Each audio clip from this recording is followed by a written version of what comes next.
नमस्ते सबैजनालाई। म समाजसेवी आशिका तामाङ। म यस वर्षको प्रतिनिधि सभाको चुनावमा धादिङ क्षेत्र नम्बर 1 बाट प्रत्यक्ष चुनावमा चाहिँ सहभागी भएकी छु। विगतको तपाईको 8 वर्षदेखि चाहिँ म समाजमा भिजेर समाजमा भएका व्याप्त तपाईको भ्रष्टाचार, व्यथिति, लुटतन्त्रको बारेमा आवाज उठाउँदै आएकी थिएँ र म विदेशबाट फर्किसकेपछि विदेशमा मैले जति पनि त्यहाँको समृद्धि विकास देखेँ, त्यो विकास चाहिँ हाम्रो देशमा पनि हुनुपर्छ भनेर चाहिँ म विगत 2 वर्षदेखि चाहिँ यता छु। सडकमा जति पनि मैले आवाजहरू उठाएको थिएँ, यो आवाजहरू चाहिँ म अब सदनमा उठाउन चाहन्छु।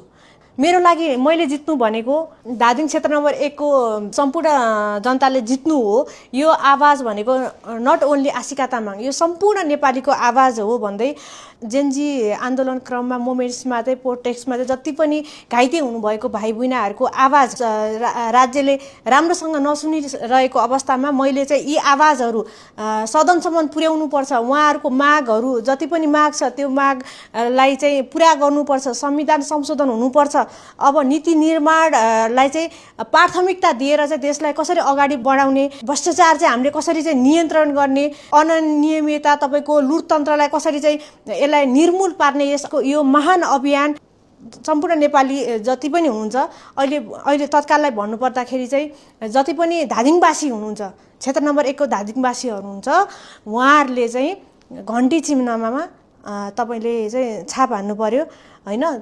त्यसमा चाहिँ तपाईले एकदम अत्याधिक बहुमत दिलाएर चाहिँ आशिका तामाङलाई धादिङ क्षेत्र नम्बर 1 बाट जिताउनु पर्यो भनेर म सम्पूर्ण धादिङवासीलाई चाहिँ क्षेत्र नम्बर 1 को धादिङवासी नट ओन्ली 1, 2 मा पनि हुनुहुन्छ, घन्टी बज्नु पर्यो। घन्टी बजे घन्टी बजाउनै पर्छ र यो चाहिँ सम्पूर्ण मलाई आग्रह गर्छु भनेर भन्न चाहन्छु। र यो महाअभियानमा चाहिँ प्रचारमा चाहिँ तपाईहरुले सहयोग गरिदिनु हुनेछ भनेर मैले एकदमै अपेक्षा राखेको छु।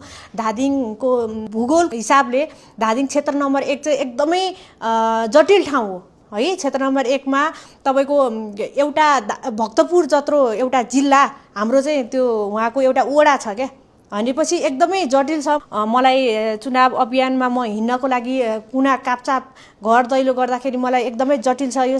यो समस्याको बावजुद पनि मैले एउटा हुन्छ नि, अब किनकि मैले त आफ्नो ठाउँ आफै बनाऊ, आफ्नो माटो आफै बनाऊ हैन। यो विकासको अभियानमा यो विकास चाहिँ हामीले आज मात्रै चाहेको होइन, हामीले हिजो पनि चाहेको थियो। पञ्चायत कालदेखिबाट आइरहनु भएको तिनजा बा हजुर अझै पनि धादिङमा चाहिँ उहाँ उठिरहनु भएको छ हैन। मेरो बुवा